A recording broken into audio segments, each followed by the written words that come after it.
Boa noite.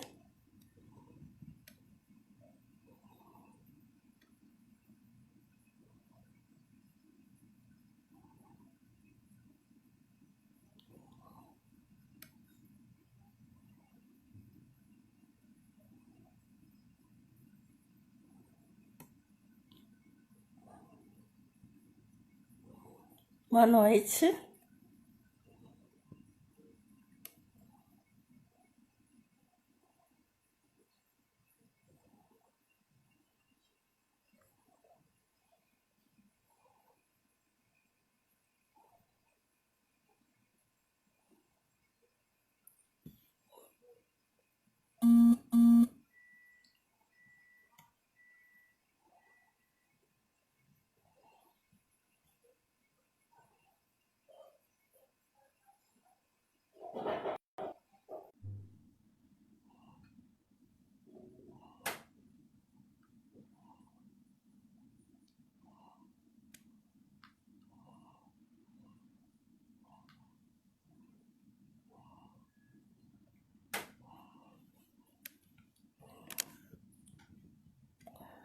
Lá, faltam só alguns minutinhos. Vou esperar mais 2 minutos para todos entrarem e a gente começa a nossa live.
Só mais um pouquinho.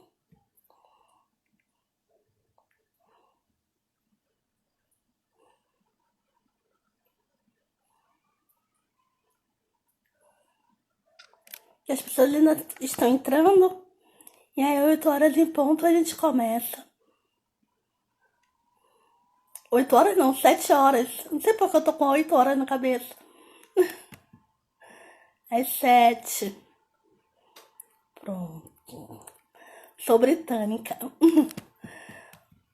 Boa noite a todos.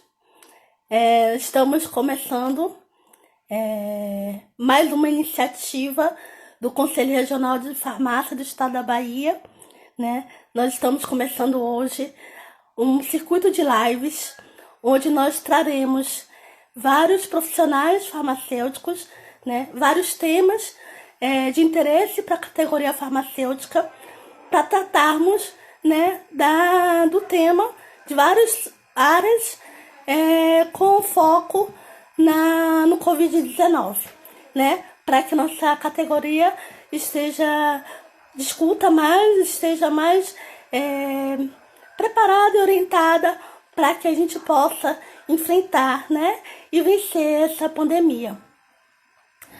Meu nome é Aline, eu sou Aline Coelho, eu sou farmacêutica, assessora técnica do Conselho, sou responsável, coordenadora do setor de assuntos regulatórios, certo? E hoje estou aqui para mediar essa primeira live com o tema de interpretação de testes de Covid, né? Testes rápidos do Covid-19 em farmácias, interpretação de resultados e orientação aos pacientes. Vamos trazer com muita honra a doutora Fernanda Lima, que a doutora Fernanda Lima ela é graduada em farmácia bioquímica pela Universidade Federal do Rio de Janeiro mestrado em Ciências Biológicas na área de concentração Microbiologia e Imunologia pela Universidade Federal do Rio de Janeiro e doutorado em Biologia Celular e Molecular pela Fundação Oswaldo Cruz. Professora da Universidade Federal da Bahia desde 1990, atualmente professora titular da Universidade Federal. Tem experiência na área de imunologia de doenças infecciosas, visando imunodiagnóstico etiológico, sorologia, imunocitoquímica, epidemiologia e biotecnologia para a produção de imunobiológicos. Há 10 anos coordena o Laboratório de Extensão, Serviço de Imunologia de Doenças Infecciosas, CID, setor do Laboratório de Análises Clínicas da Faculdade de Farmácia da UFBA. Já vi que ela está aqui, né? Vai ser com muita honra nós vamos ter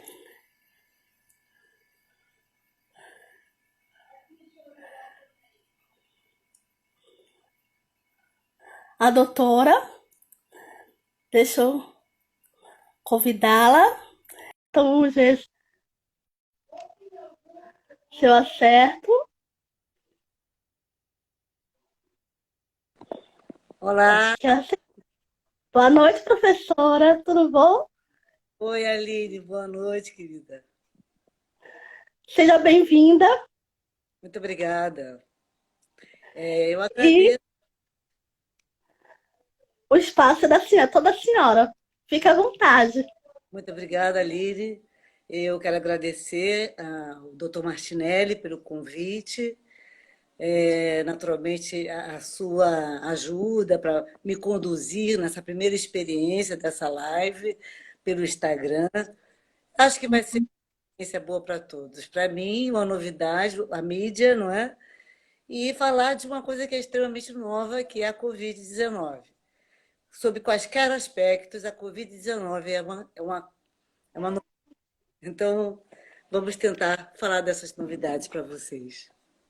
Eu só gostaria de fazer uma correção.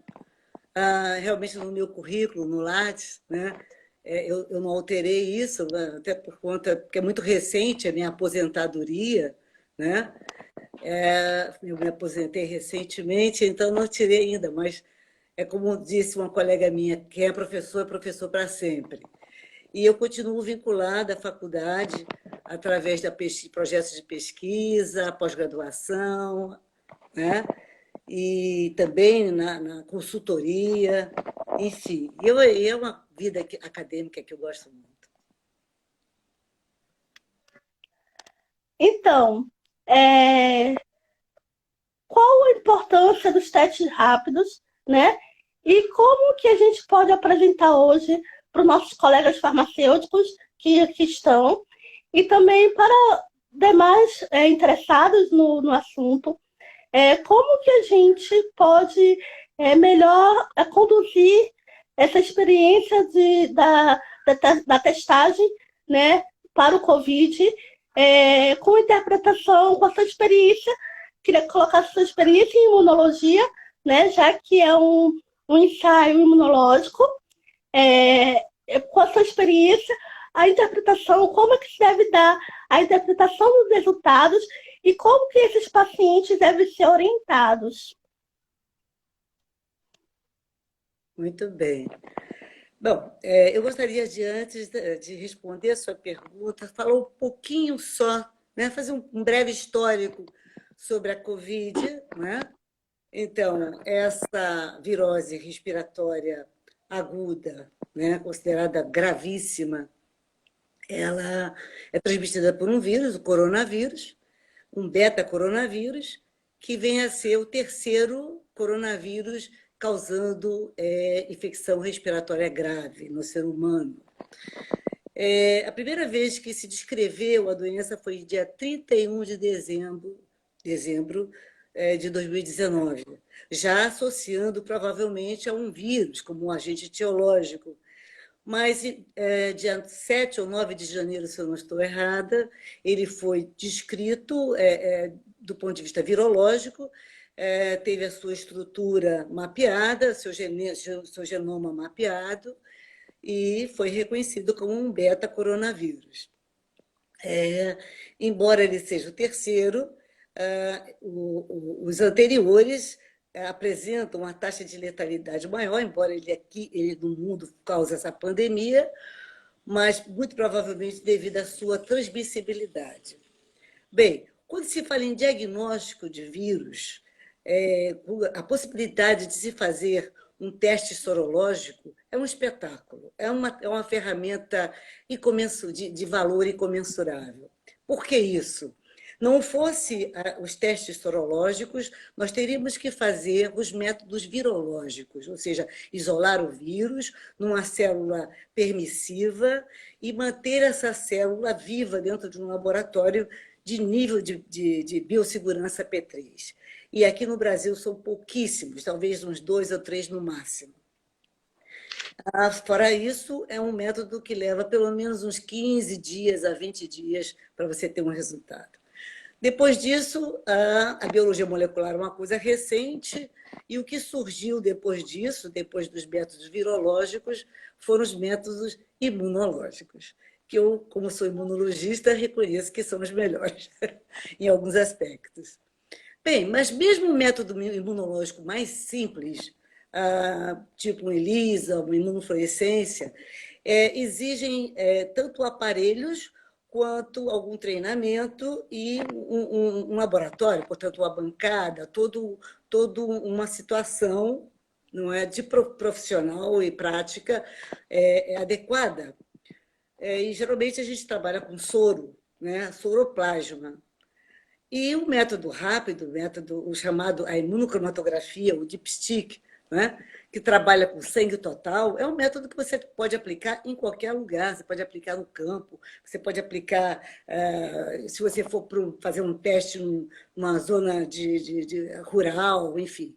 É fantástico sob esse aspecto, exige pouquíssimo treinamento e o material também disponível, né, também sem muita complexidade. Então, é um teste rápido, enquanto que um ELISA, por mais simples que ele seja, ele vai tomar pelo menos 1h30, 2 horas, né?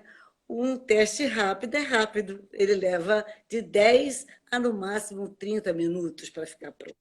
Existem várias plataformas desses testes rápidos. A mais utilizada é a imunocromatografia, utilizando como marcador um corante, geralmente é um corante inerte imunologicamente, como é o caso do ouro coloidal, o selênio coloidal, que é muito utilizado para nós vermos as reações. E, através desse teste de imunocromatografia, nós podemos detectar antígenos ou anticorpos.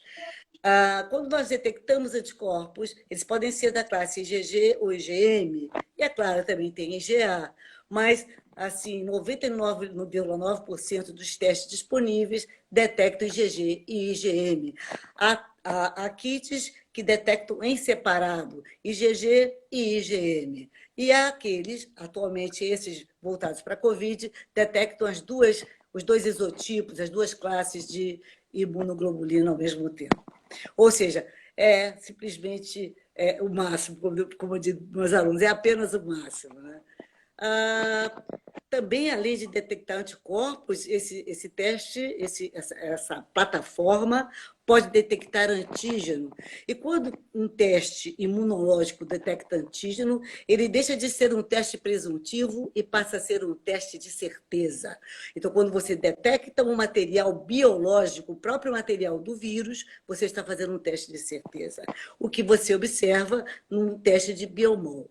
Então, o teste de biologia molecular, que é realmente considerado o gold standard, porque ele detecta o RNA viral, né?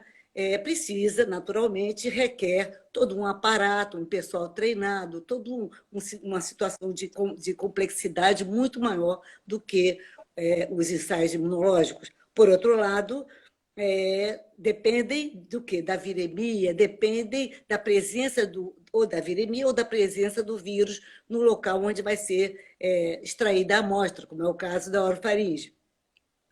Então, há situações, na própria Covid, o indivíduo está passando da fase aguda, o vírus está migrando para outros sítios anatômicos, aquele local onde normalmente se coleta a amostra deixa de ser um local importante para a detecção do vírus. Por outro lado, a detecção de anticorpos específicos será garantida praticamente pelo resto da vida, em alguns casos, mas certamente por muito tempo. Então, se nós quisermos fazer um estudo epidemiológico, é a nossa ferramenta de eleição. Então, em linhas gerais, era isso que eu queria falar. Tem várias várias plataformas desses métodos que utilizam diferentes marcadores fluorescentes, marcadores, até radioisótopos já se usou, hoje não se usa mais, marcadores enzimáticos, marcadores quimiluminescentes, e aí, a depender do marcador, nós vamos ter um tipo de fenômeno físico-químico revelado. Já estão começando a surgir perguntas aqui. Uma delas é qual o percentual falso negativo? Antes de tudo, antes de fazer essas perguntas, uma coisa que muita gente pergunta, vem até para mim no regulatório, vem muita pergunta nesse sentido. Todo mundo pode fazer o teste? É válido que qualquer pessoa vá à farmácia fazer o teste, independente de estar com sintomas ou não? Outra pergunta também, né? Antes de eu fazer essas, porque aí vai rumo para essas que estão aqui. O que é janela imunológica? Né? Qual a diferença de... a gente ouve falar que só é válido, né, a partir do 7º dia. Como é que é isso? Como que é isso? É realmente isso? Se hoje eu começar... Se eu não for infectada hoje, esse teste rápido, ele vai reconhecer que eu estou positivo para a Covid? Vamos uma coisa de cada vez, Aline. Tá.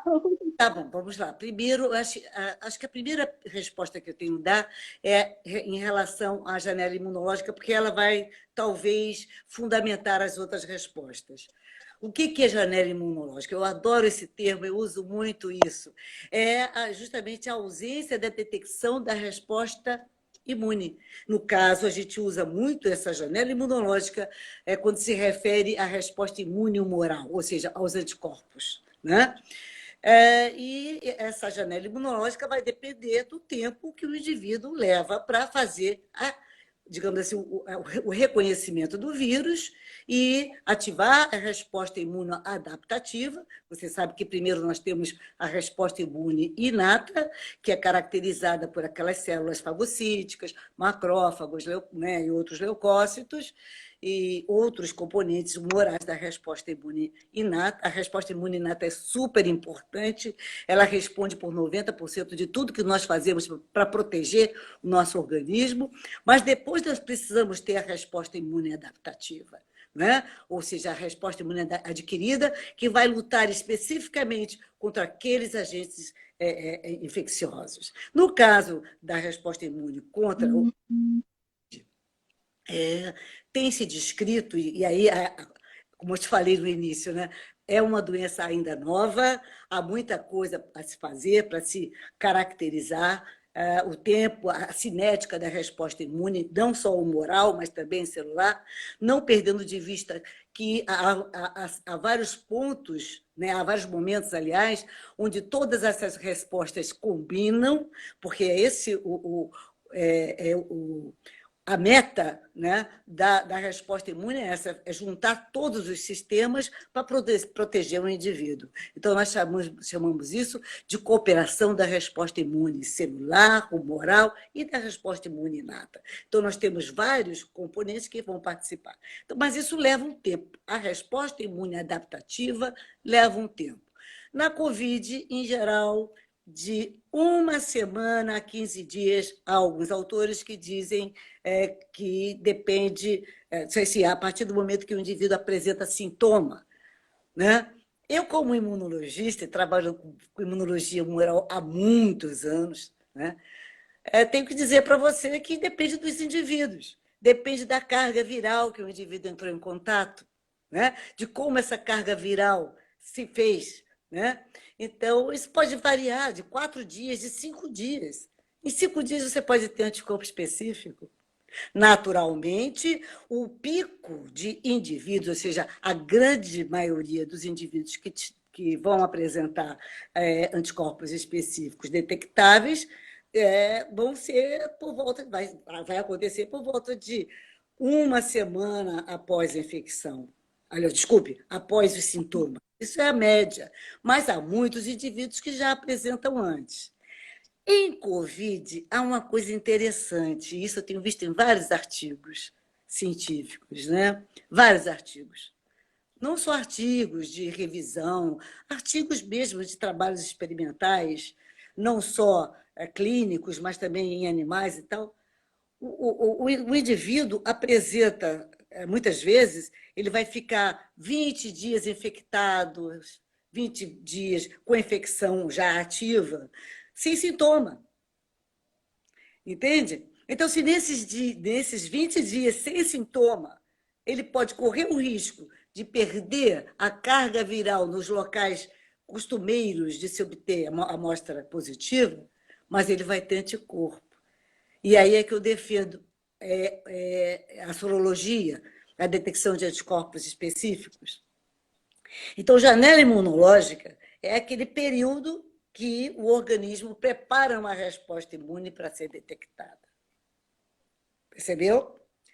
E aí depois ele vai ter essa resposta imune humoral, especificamente, ela vai sofrendo modificações, a gente sabe disso. O primeiro isotipo de anticorpo a aparecer é a IgM, né? Que inclusive é o isotipo que aparece na superfície do linfócito B depois que ele se diferencia. E depois ele sofre o chamado desvio de classe, passa de IgM para IgG, e a depender do indivíduo, do seu determinismo genético, ele pode até desenvolver IgE, o que não é muito interessante, porque a IgE é uma imunoglobulina envolvida em reações anafiláticas. Então, de qualquer sorte, a IgD, ele faz a IgD que fica geralmente na superfície daquele clone respondedor para o resto da vida, e a IgA, que é a imunoglobulina de secreção. Então, é muito comum você detectar a IgA em secreções. Por exemplo, em mulheres puérperas, né, tem sido achado uns títulos altos de anticorpos IgA protetores. Então, o leite materno, né, de puérperas que tiveram a Covid, em princípio, seria um bom imunoterápico. Respondi a sua pergunta? Acredito que sim. Foi uma pergunta também de um colega aqui. É, então, diante da situação de que não necessariamente no início dos sintomas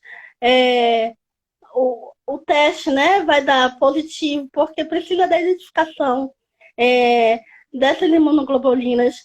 É, como que se orienta um resultado negativo e em relação aos falsos negativos, né? Que a gente anda a preocupação maior da população, dos colegas, né, da categoria e da população são os falsos negativos. Então, o que a gente tem mais fala é na questão de como lidar com o falso negativo. Como que a senhora orienta? Então, falso negativo, você negativo, que é, no caso, um paciente que está no início da infecção e você faz um teste para IgM e esse teste dá negativo. Isso acontece muitas vezes por quê? Porque a plataforma do teste, o teste em si ainda não foi adequado. O que acontece? No caso da Covid e outras infecções virais agudas, e a Covid é uma infecção viral aguda, né? Não existe cronificação da Covid, pelo menos até agora não tem nada descrito nisso.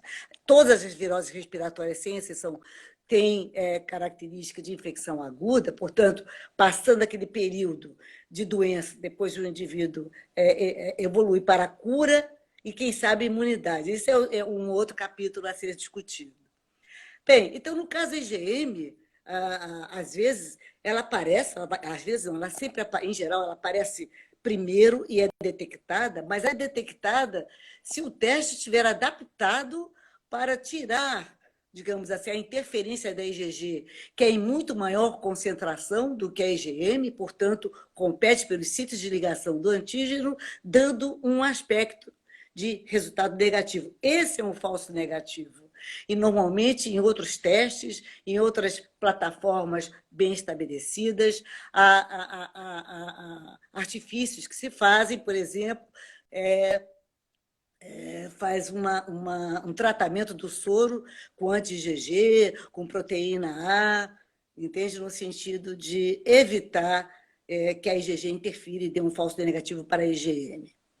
Isso é um aspecto. O outro aspecto é, o indivíduo não tem ainda anticorpo. Aí não é falso negativo, porque ele não tem anticorpo. Você está fazendo um teste para anticorpos anti-Covid. Nunca percam de vista isso.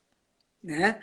Eu ouço muito essa história, mas é falso negativo. Não, não é. Você está fazendo um teste para anticorpos anti-Covid. Se deu negativo, é porque ele não tem ainda anticorpos anti-Covid.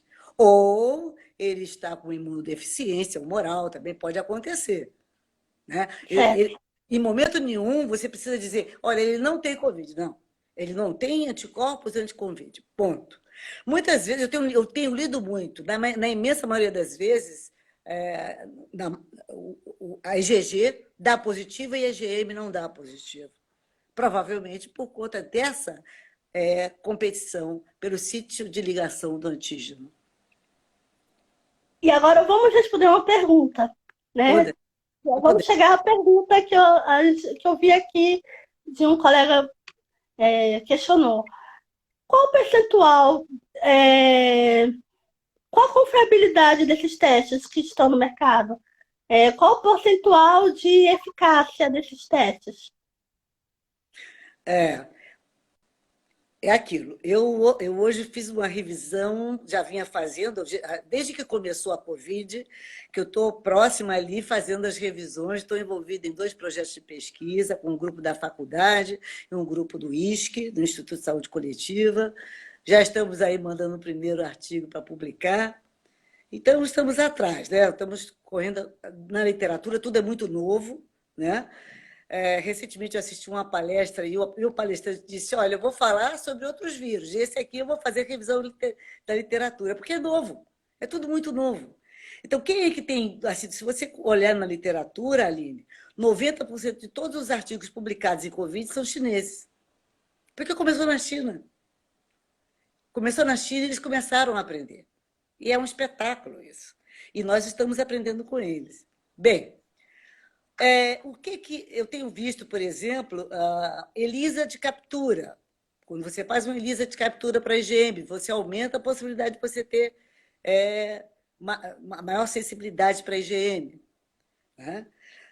IgG, eu tenho visto que, a depender do período que você faz o teste, você chega a ter sensibilidade de 99%, 91%.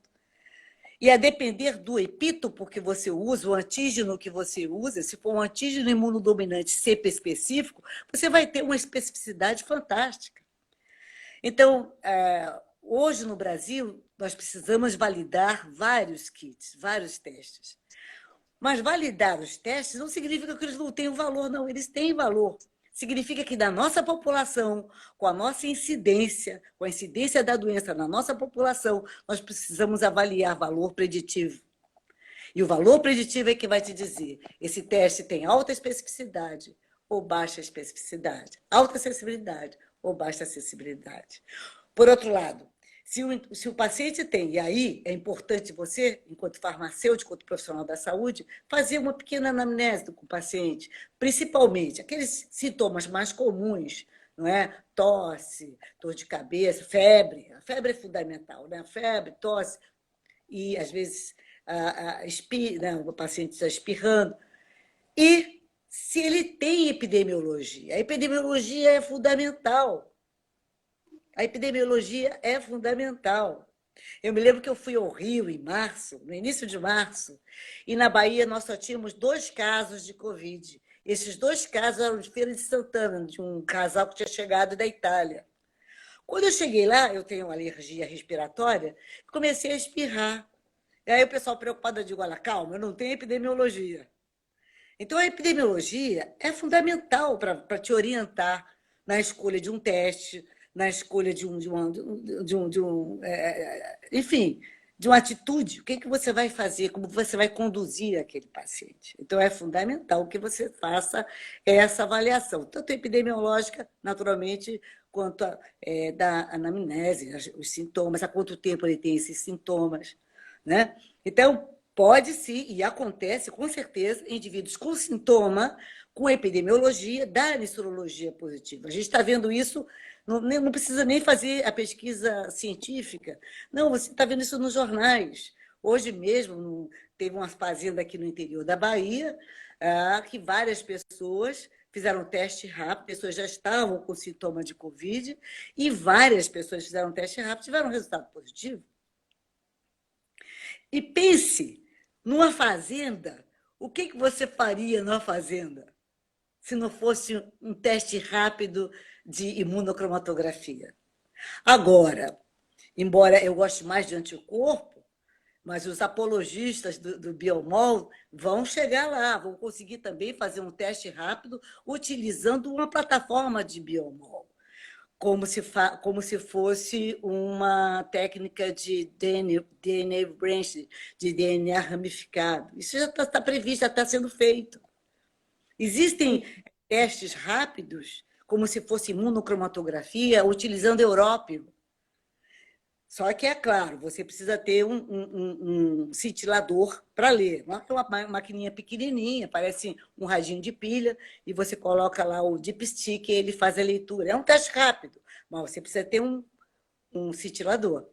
Então, há várias plataformas, né, que podem ser utilizadas para substituir a imunocromatografia, como teste rápido, mas elas ainda estão em experimentação.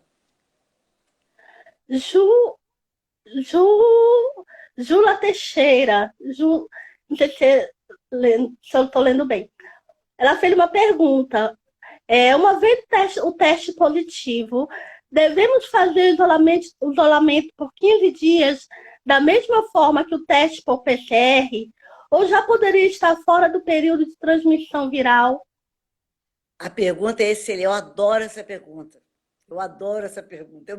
Eu mesma me faço, acho que todo imunologista se faz, né? E eu estou com vários artigos aí, lendo e relendo, e eu vou dizer para você, não, porque e se for o caso daqueles indivíduos que ainda têm o vírus, que ainda estão no período patente da doença, que ainda estão no período patente da infecção? Não, de jeito nenhum.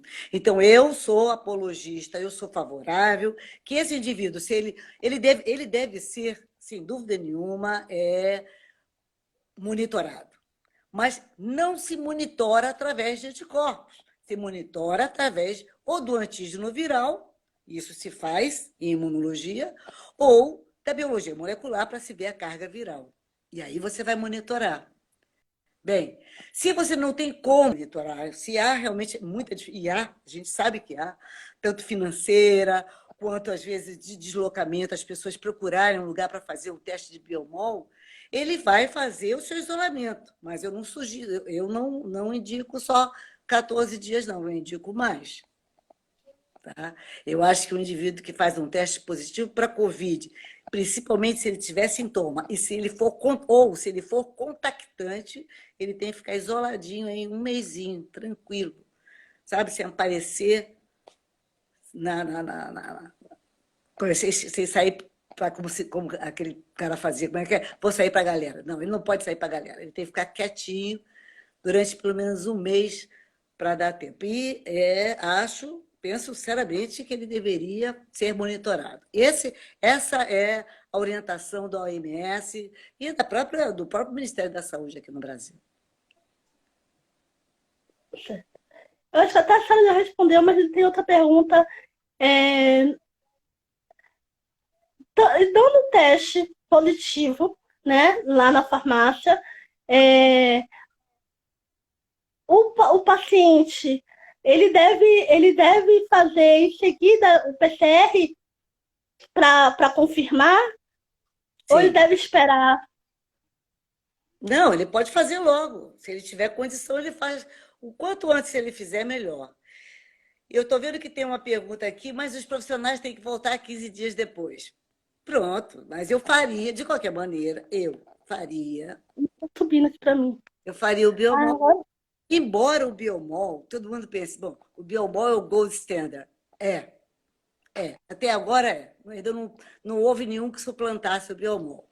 Por outro lado, como eu te falei, é uma doença aguda, é uma infecção aguda, e que se o indivíduo perder aquele momento de coleta, o momento ideal de coleta de material na orofaringe ou na nasofaringe, provavelmente ele pode ter um resultado falso negativo da infecção pelo Covid, certo? Porque ele já chegou até as vias aéreas inferiores e para ele ter material para dar positivo, ele vai ter que coletar o quê? Escarro, lavado broncoalveolar, entende? Aí vai diminuir a sensibilidade do teste dele. Então, é aquilo. O biomol é fantástico? É gold standard, sem dúvida. Mas a ferramenta, se nós somarmos, e isso nós mostramos nessa revisão que foi aprovada agora, se nós somarmos as ferramentas, detecção através de biomol, e sorologia, e quando eu faço teste rápido, eu estou fazendo sorologia, embora eu não use soro, na maioria das vezes a gente usa sangue total, né? E chama de sorologia, porque, enfim, isso já se habituou. Então, se nós somarmos os três, a detecção do RNA viral, anticorpos IgG e anticorpos IgM, nós vamos chegar a quase 100% de sensibilidade. E isso é um espetáculo. tem outra pergunta aqui. É de Rose. Meu amigo fez um teste em um laboratório famoso, deu negativo. E 4 dias antes tinha feito no posto e o resultado saiu hoje, dando positivo. O que fazer? A pergunta também é muito boa. Ele fez teste rápido nos dois locais. Ele fez Ele teste rápido deu- nos dois. não Porque. tá exatamente nos dois locais. Dois locais. Ele Olha bem. fez, não, ele fez antes no posto, só que demorou de sair o resultado. Nesse intervalo, ele fez no laboratório particular, deu negativo. E o do posto, quando saiu o resultado, veio positivo. O que fazer? Fazer outra vez. Repete. Repete num laboratório mais de resultados mais fidedignos. Se for o caso, tenta fazer o biomol. O que acontece? A depender do kit que se utilizou, né? Se for um kit de alta acessibilidade, um kit que foi validado, né? Ele é mais fidedigno, ele tem resultados mais confiáveis do que aquele que ainda não foi validado. Então, tem que se levar em consideração isso. Isso é para qualquer teste, gente. E, aliás, isso não é só para teste imunológico, não. Isso é para qualquer aferição laboratorial ou mesmo exames de imagem. Mesmo exames de imagem Professora, também falsos. A gente sabe disso, né? isso Então, nós pode, temos critérios. Pode, desculpa, pode. é, pode ter impacto também em erro de coleta, né? Pode ser também problemas na coleta, que tenha dado negativo. Bom, se foi o teste rápido feito com sangue total, você não acredito, não. Se Não? fosse um teste feito com sangue absorvido em papel de filtro, isso se faz. Isso se faz em estudos epidemiológicos de campo, né? Então, a gente vai no campo, às vezes não tem como funcionar, ou então fazer a lanceta, né? Furar o dedo do paciente Sim. com a lanceta. Às vezes, para levar, a gente colhe no papel de filtro. Isso foi feito para inúmeras doenças, até hoje é feito para HIV, é feito para HPLV, é feito para Chagas, e tem sido feito também, tentado fazer para Covid. E o que se mostrou? A depender do hematócrito, você pode ter um resultado falso negativo. Mas no teste feito numa plataforma diferente, ou seja, você está Você colhe no papel de filtro, depois leva, elui o material do papel de filtro e faz o teste naquele eluato. Então, o resultado é diferente. Mas, se você está usando o mesmo princípio, não é? E tem resultados diferentes, você só pode pensar em duas coisas. Eu penso assim, um deles errou. Ou errou porque não colocou o volume certo, também pode acontecer, não colocou o volume certo do diluente, do tampão diluente, não é? Aquele kit não estava bem condicionado. Há várias perguntas que devem ser feitas. Isso acontece, em mil tipos de testes, de avaliação, essas coisas acontecem. Mas não é porque uma coisa dessa acontece que nós vamos dizer esse teste não funciona. Não, não. Não tem eficácia. Não, não. Não tem acurácia. Não. Nós temos que realmente submeter a um estudo maior, uma validação, uma coisa desse tipo. Eu tinha mais Outra um pergunta. sobre isso. Eu também, por exemplo, o teste de quando você detecta anticorpos, pode ter um IgG positivo agora, e daqui a uma semana, um mês, ou mesmo um ano. Dificilmente você vai ter um IgG negativo um ano depois. Dificilmente. Nos trabalhos que eu tenho visto para a Covid, não no caso Covid-19, que ele é muito recente, né? Mas para outros coronavírus, 2 anos depois, 4 anos depois, ainda se detectam anticorpos específicos, anticorpos da classe IgG, naturalmente. Então, isso não é verossímil, entende? Então, se o indivíduo fez IgG, foi positivo, ele daqui a uma semana tem que voltar, o IgG tem que continuar dando positivo. E existe um dado muito interessante, que você fazia. Aí, nós estávamos falando do teste rápido, fala só rapidamente do teste sorológico de bancada.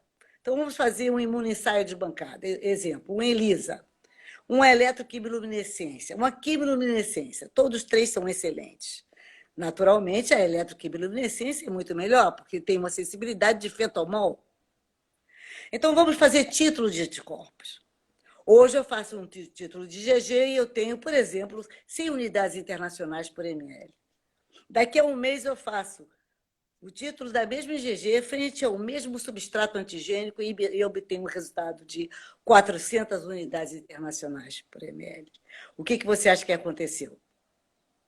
Uma conversão sorológica. E isso mostra claramente que esse paciente estava no início da infecção. Essa é outra forma de nós interpretar os resultados da sorologia. Tem uma pergunta interessante aqui que tem a ver com o que a senhora estava falando. Alguns pacientes têm apresentado, no período de pós-infecção, a ausência de IgG. Qual a explicação? É estranho.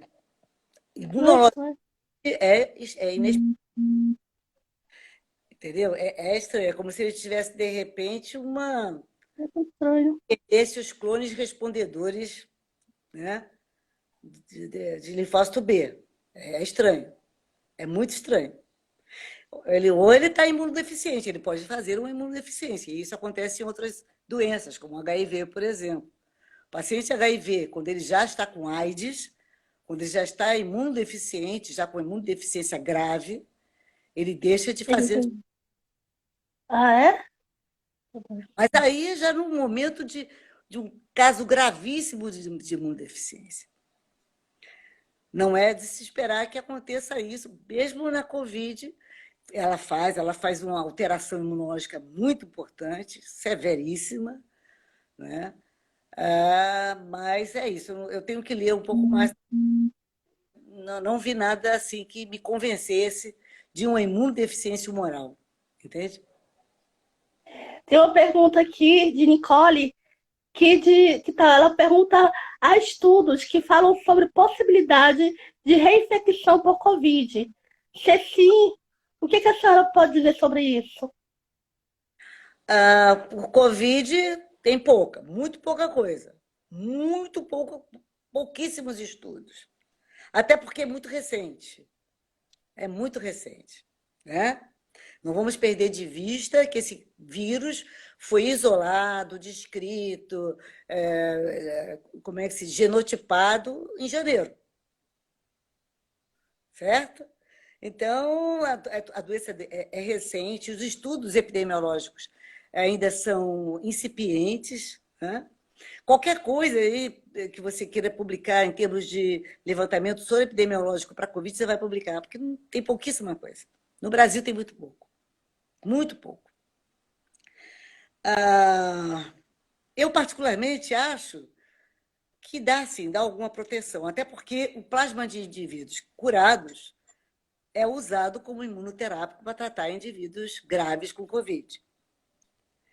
Então, por esse princípio, né, eu acredito que ele fique, digamos assim, protegido durante algum tempo. Agora, se a proteção é uma proteção perene, perpétua, isso há muito que se estudar ainda, muito que se provar, né, que se investigar. Naturalmente, não só a resposta imunoprotetora, se for humoral, a gente chama de anticorpos neutralizantes, se for celular, a gente chama de linfócitos T protetores, né? Linfócitos T citotóxicos capazes de destruir células infectadas pelo vírus. Isso só vai ser bem conhecido no estudo prospectivo mais além.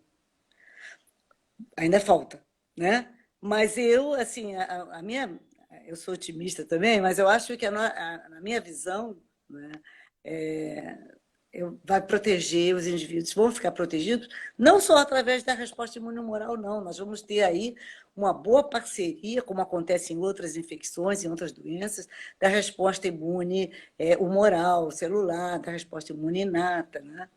Naturalmente, há aqueles indivíduos que são mais susceptíveis, a depender da genética dele, do seu HLA, do seu polimorfismo para receptores de citocinas, polimorfismos para citocinas, polimorfismo para toll-like receptors, nod receptors. Tudo isso aí é uma gama de novos estudos que têm que ser feitos para elucidar essa maior ou menor suscetibilidade a desenvolver os casos graves da doença. Eu vou fazer, infelizmente, é uma das últimas perguntas nossas. Como a gente conversou, uma hora passa rapidinho, É, né? É um assunto tão rico, que uma hora é muito pouco. Mas vamos lá, eu estou controlando a hora para a gente conseguir extrair o máximo possível da senhora. Tem uma pergunta aqui. Esses testes rápidos podem dar reação cruzada com outras viroses respiratórias ou outros tipos de coronavírus? excelente pergunta. É porque ela é objetiva. Eu gosto de perguntas objetivas. Achei que Bem, no Brasil, só foi feito um estudo muito cuidadoso e criterioso sobre coronavírus, infecção por coronavírus, no Paraná. Isso foi, se eu não me engano, foi em 2002 ou 2003, por outros coronavírus, causadores também de síndrome respiratória aguda, né? Grave, síndrome respiratória aguda grave, né? Desses indivíduos estudados, foram quase 200 indivíduos estudados, somente, se eu não me engano, só 6 indivíduos ficou comprovado que tinha como agente etiológico coronavírus, né? E pronto, ele não se tornou endêmico no Brasil, ele não se tornou endêmico. Eu já ouvi alguns comentários, até de palestrantes, não, mas aqui todo mundo tem coronavírus. Não, não é bem assim, não tem. Ele não se tornou endêmico no Brasil. O que há vários artigos mostrando que ele não se tornou endêmico no Brasil. E pela forma como as pessoas estão reagindo ao Covid-2, eu acho que realmente nesses estudos do Paraná mostraram isso, que pegou o povo muito despreparado, digamos assim, antigienicamente. Bom, diante disso, eu sou professora, a professora adora dar volta, né, para responder. Diante disso, em vários artigos que eu tenho visto sobre coronavírus, a possibilidade de você ter reação cruzada com outros coronavírus, uma vez que você não tem coronavírus endêmico aqui no Brasil, você não tem outros. Você tem o Covid-19 agora, que é epidêmico, né? Ele pode se tornar endêmico, mas ainda não está. Então, e a possibilidade com, por exemplo, outros vírus que causam infecções respiratórias, aí tem um bocado, né? O próprio influenza, os diferentes sorotipos de influenza, o vírus respiratório sincicial, né? Adenovírus, outros vírus respiratórios, eu tenho lido, o que eu tenho investigado de literatura, como eu te falei, como é tudo muito novo, a gente lê, né? Não tem muita coisa descrita. Não, realmente, os epítopos que estão sendo utilizados para produzir os kits de diagnóstico são epítopos imunodominantes, garantindo que a população, ou quase toda a população que tem a infecção, faz anticorpos específicos, e são também epítopos cepa específicos. Isso dá um conforto para a gente. Infelizmente, nossa live está chegando ao fim. Como nós conversamos, eu gostaria que nesses últimos 10 minutos a senhora falasse um pouco, né, da importância do profissional farmacêutico nas farmácias, né, com esse procedimento, com esta responsabilidade do teste rápido para coronavírus, né, qual a importância disso tudo para a sociedade e para o combate ao coronavírus no Brasil?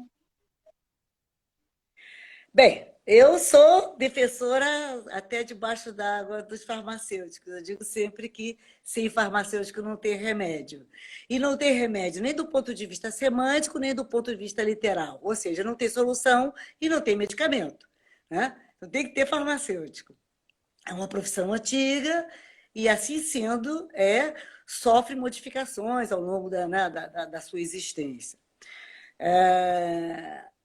Eu acho que o farmacêutico ele tem uma responsabilidade muito grande. Primeiro, ele vai ter que se envolver não só com a pesquisa farmacológica do medicamento, mas também a pesquisa farmacológica dos imunoprofiláticos, da vacina, porque a vacina é um fármaco, né?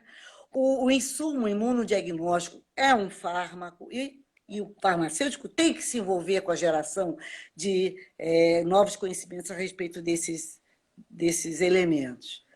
Agora, o farmacêutico na farmácia, ele conversa, é o profissional mais importante, não tenha dúvida, para os pacientes que fazem uso de medicação e de doenças crônicas, né? Como é que se chama? Me ajuda aí, adesão ao tratamento. É o mais importante que tem, porque é ele que está mais próximo. Isso eu tenho lido no Medscape. Medscape me manda, eu sou farmacêutica e eu assino o Medscape farmacêutica. Então eu recebo isso direto, né? A importância do profissional farmacêutico na adesão dos pacientes aos tratamentos. E agora a adesão dos pacientes às testagens. Pelo meu pensar, não é? Eu sou 100% favorável a que ele teste tudo. Faça imunocromatografia para tudo, sabe? Faça para HIV, para sífilis. Sífilis é um problema nesse país. Aliás, é um problema no mundo, né? E nesse país, mais ainda, principalmente a questão da sífilis congênita. Faça para sífilis, faça para hepatite C, que é uma doença silenciosa, é uma doença, digamos assim, traiçoeira. O paciente pensa que não tem nada e ele já está fazendo fibrose hepática, né? É silenciosa. Faça para hepatite B, é outra que também pode ser silenciosa. HTLV, então, essa é totalmente muda, não é silenciosa, ela é muda. Tem indivíduos que vivem 15 anos sem saber que tem HTLV e transmitindo HTLV. Né? Isso é, coitado, nem ele sabe e não sabendo ele transmite. Então, eu acho que o farmacêutico, eu acho não, sabe da astrologia, eu tenho certeza, o farmacêutico ele tem que ser protagonista da sua história. das ciências farmacêuticas. Ele tem que ser protagonista do seu ambiente, da farmácia. Ele tem que chegar lá e conversar com o paciente, orientar o paciente, fazer atenção farmacêutica, consistência farmacêutica, como deve ser. Agora, para isso, ele tem que estudar, ele tem que se aprofundar, ele tem que ter um tablet, não para ficar mandando mensagem de Instagram, não. Ele tem que ter um tablet com livros, com 3, 4 livros, chamado e-books, né? Revistas eletrônicas. Ele tem que estudar muito, orientar os clientes da farmácia, os pacientes que chegam lá precisando de orientação. Isso acontece no mundo civilizado demais. O farmacêutico é um profissional hiper, ultra importante. Eu sei disso porque até na Croácia eu precisei de um remédio lá para... Claro, eu exagero lá no vinho. Aí fui procurar um remédio para o fígado. A farmacêutica em inglês, ela no inglês meio macarrônico, né? E eu lá com a ressaca danada e ela me orientando. Mas foi espetacular, mas me orientou e me passou um fitoterápico fantástico, que eu fiquei boa. Trouxe até o remédio para cá, para o Brasil, para descobrir se era... Mas não dá, que eu não sei ler em croata, né? Então, a participação não, o protagonismo do farmacêutico na farmácia, ele tem que ser revelado, ele tem que ser cristalizado. Vamos assumir Professora, de todas as maneiras. Eu gostei muito, eu não quero fazer propaganda de farmácia, não, pelo amor de Deus, mas eu tenho uma grande amiga, uma colega que foi também professora da UFPA, foi diretora da faculdade quando eu fui vice-diretora, professora doutora Mara Espínola. Ela fez o teste rápido, teve uma orientação fantástica, eu adorei. Peguei o laudo da farmácia e fiquei encantada. Gostei muito. Só não gostei de... professora, Depois, se eu puder, eu vou mandar um detalhezinho, uma coisa que eu sou... Né? Eu pego na linha, então já vi. é uma delícia. Desculpa, faltam 2 minutinhos para nossa live cair. E para a gente não cair, né, sem se despedir das pessoas, se eu não me despedir da senhora, foi um prazer imenso conhecê-la. Como disseram aqui, a senhora é a rainha da imunologia, né? Eu vi vários comentários aqui muito bons, né? As pessoas provavelmente foram seus ex-alunos que estão aqui, né, participando da live. Foi um prazer enorme. O assunto ele é muito relevante. Tem várias perguntas e que, infelizmente, nós não conseguimos responder, mas vocês podem mandar para o Conselho. O e-mail do regulatório está disponível no site do Conselho, que é o meu e-mail. Eu posso encaminhar a professora, né? E assim, quando ela tiver um tempinho, ela vai respondendo aos pouquinhos. E quero dizer à senhora que foi isso aqui, foi só um aperitivo, né? A gente espera contar com a senhora mais vezes. O Conselho agradece demais a sua participação e que a gente espera contar com a senhora em outros eventos para que a gente possa conversar melhor sobre esse assunto. Muito obrigada, Aline. Você foi muito carinhosa. Muito obrigada pela sua compreensão comigo, que eu, enfim, não conheço essas plataformas de live todas. Eu estou trabalhando com a Zoom e com a outra. Mas foi ótimo e você conduziu muito bem. Está de parabéns. Muito obrigada. Agradeço Muito, também os que eu estou recebendo aí. Eu estou vendo um bocado de gente, provavelmente ex-alunos, pessoal do laboratório, pessoal da faculdade. É muito bom isso. Obrigada, querida. Muito obrigada. muito obrigada. Um beijo grande. Beijo grande, querida. Tchau, tchau. Beijo, beijo.